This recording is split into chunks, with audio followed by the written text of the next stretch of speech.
Bonjour à toutes et à tous. Je fais cette vidéo aujourd'hui dans les bois et pas dans ma chambre. Pourquoi? Pour que vous puissiez profiter des petits sons de la nature. Parce que c'est beau, la nature c'est important. Et c'est parfaitement en thème avec le sujet que je vais aborder aujourd'hui, qui est comment être heureux.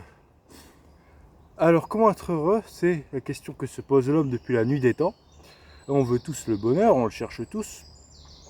Et personnellement, je ne pense pas être un assez grand sage pour pouvoir vous donner la réponse. Mais je pense avoir un début de solution.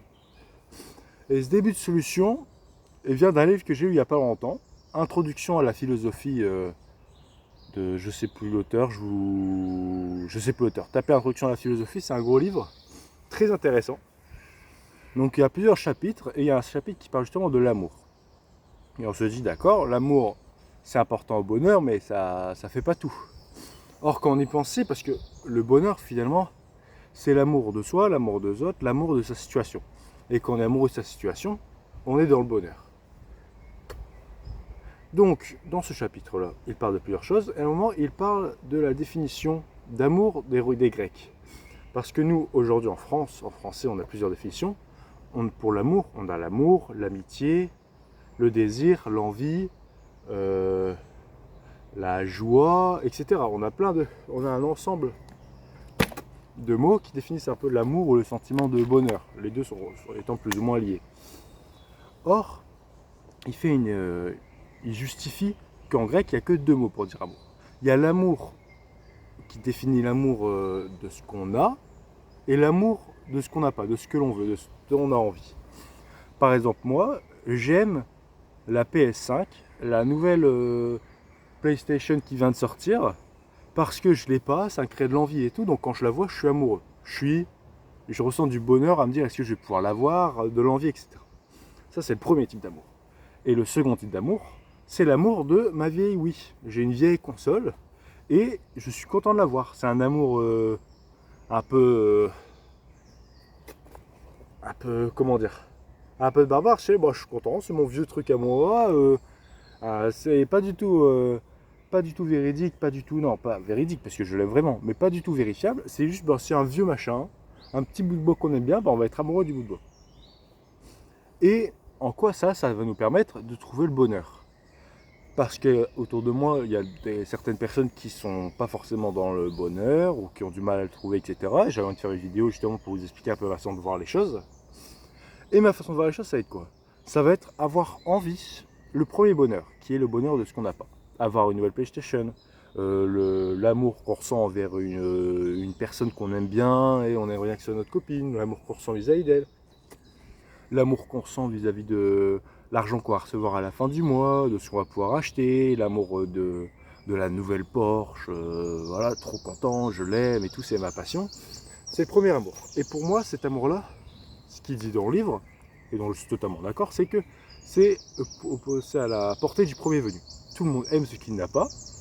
J'ai travaillé en crèche et je peux vous dire, à 2 ans, quand ils n'ont pas encore les codes de société, etc., le meilleur jouet pour l'enfant numéro 1, c'est celui de l'enfant numéro 2 en fait. Il faut qu'il aille lui piquer son jouet. Parce qu'on a envie de ce qui nous manque, de ce qu'on pense qui nous manque. Envie de se développer, envie d'avoir de nouvelles choses. Et ça va de pair avec la société capitaliste.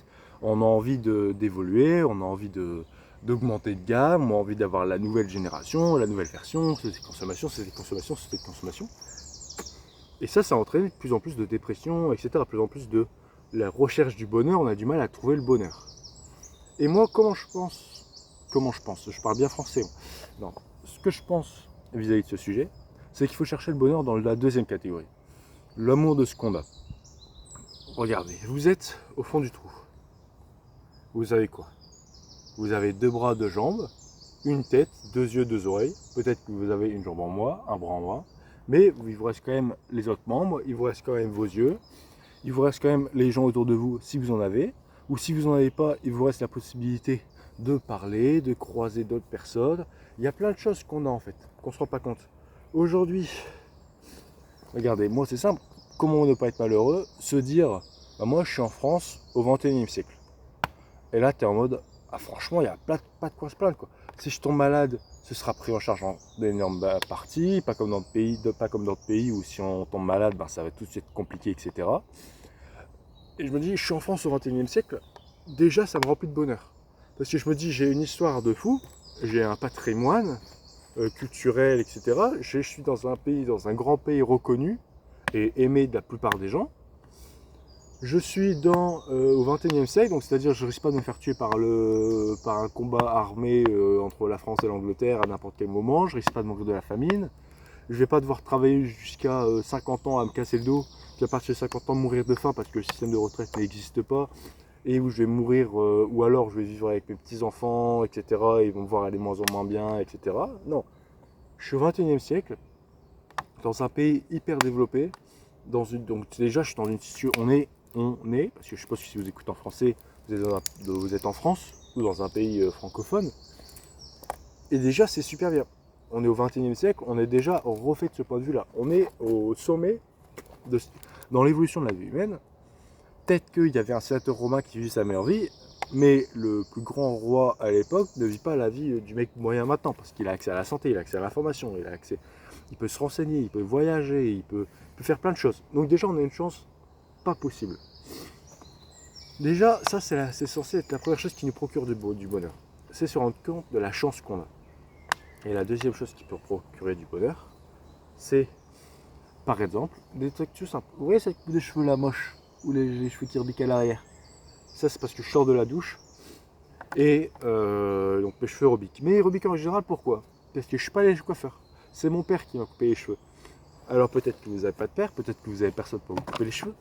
Mais dans ce cas-là, coupez-les vous-même. Ou alors demandez à une personne en rigolant, vous devez bien connaître une personne, et vous dites, toi, ça te dit, tu me coupes les cheveux et tout.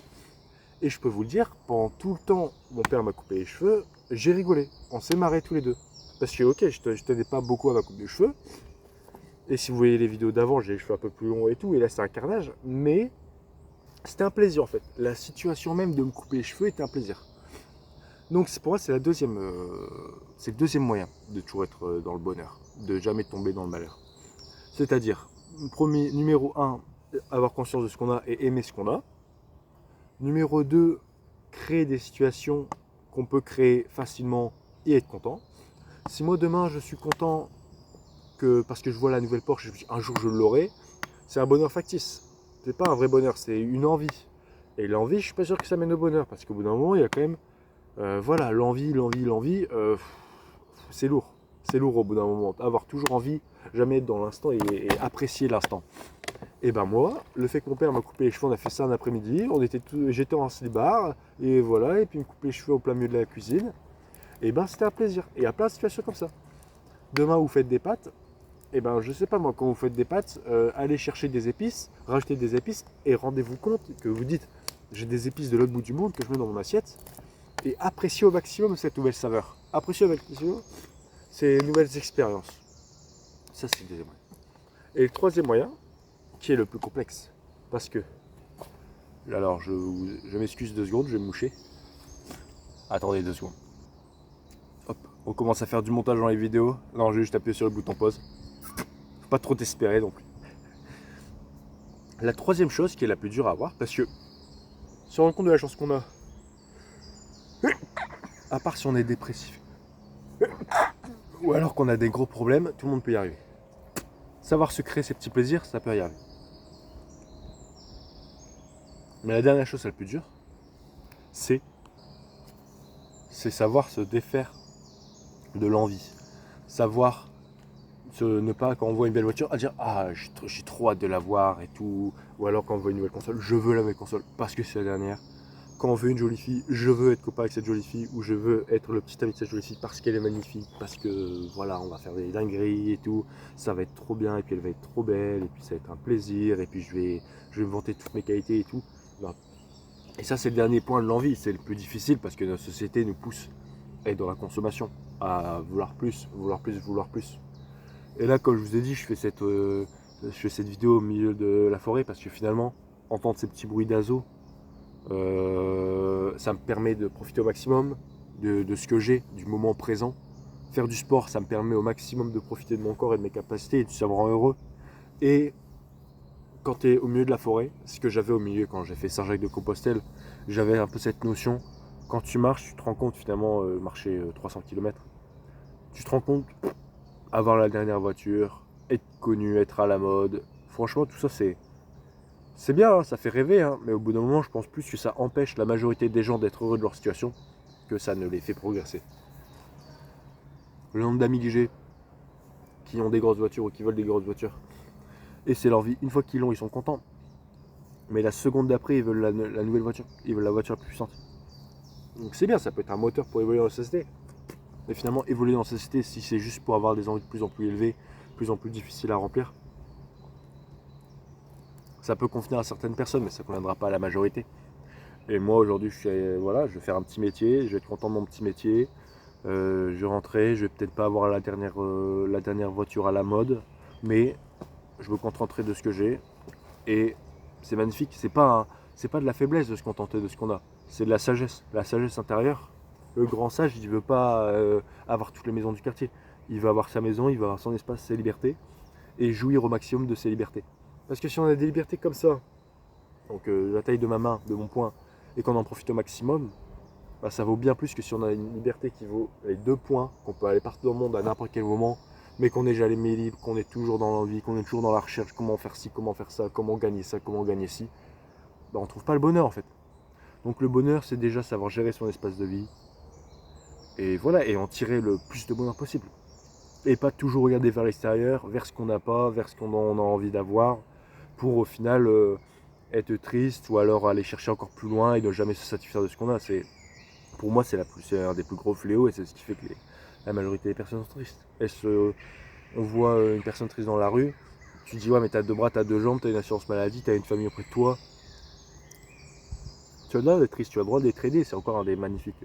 C'est magnifique qu'on peut permettre d'aider ce genre de personnes, etc. Mais ils ne se rendent pas compte de la chance qu'ils ont.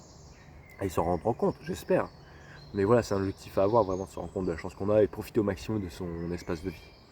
Je vous laisse bien profiter de ces petits bruits d'oiseaux pendant encore 5 secondes et à la prochaine vidéo.